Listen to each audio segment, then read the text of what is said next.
Alright, so in 2010, my grandma started to act a little bit weird. So she was asking the same question about every 10 to 15 minutes, and she would be misplacing commonly used objects such as her cell phone or her TV remote. So my grandpa decided to schedule her a doctor's appointment, and they found out that she was diagnosed with Alzheimer's disease, and she was diagnosed with an early onset of it. My life and her life and my family's life were all drastically changed. My topic of Alzheimer's disease is not uncommon. 44 million people worldwide and 5.5 million people in the US are diagnosed with the disease. Today we'll talk about what the disease is, the early onset effects, the progression throughout the person's life, and the emotional standpoint given from family and friends. Let's start by talking about what exactly the disease is. It's a progressive disease. There's no telling how someone is diagnosed with it other than what doctors believe is mainly a hereditary disease. And there's no cure of the disease yet.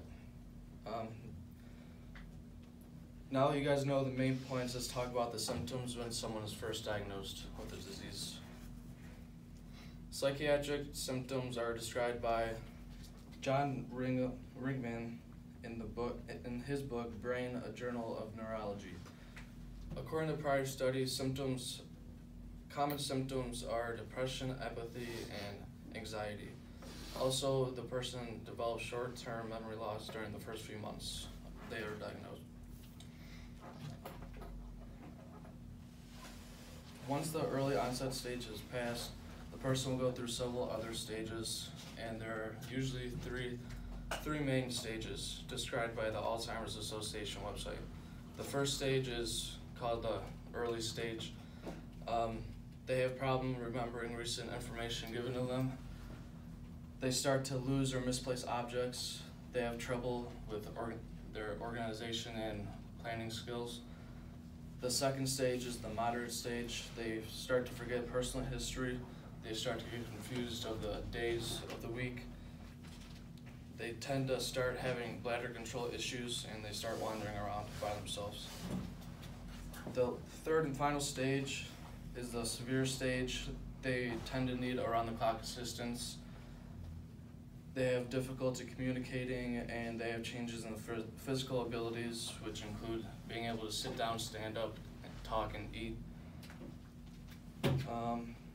Now I'm talking about some emotional standpoints.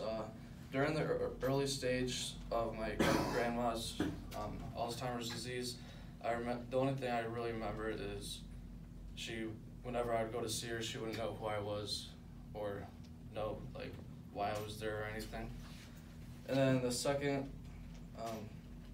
another story is not about me, but about my mom going to see her. It was during her severe stage, and my mom was over there probably 6 or 7 times a week to give my grandpa a break of taking care of her and everything.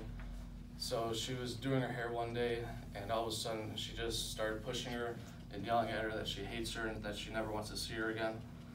So my mom was devastated with that. It took her a couple of days to go back over there, but she knew that she didn't actually mean any of it. She just didn't know what she was doing. And another story of that is towards the end of her life, the last probably month or so, she was in the hospital, and then she got released, and we still needed to get her a hospital bed to put in her house, and we put it in the family room so we all could still see her without being all congested inside of her bedroom and everything. So whenever I would go over there, or my family would go over there, we would all just walk in. We would know that we loved her and that she loved us, but that she would not know who any of us were or anything.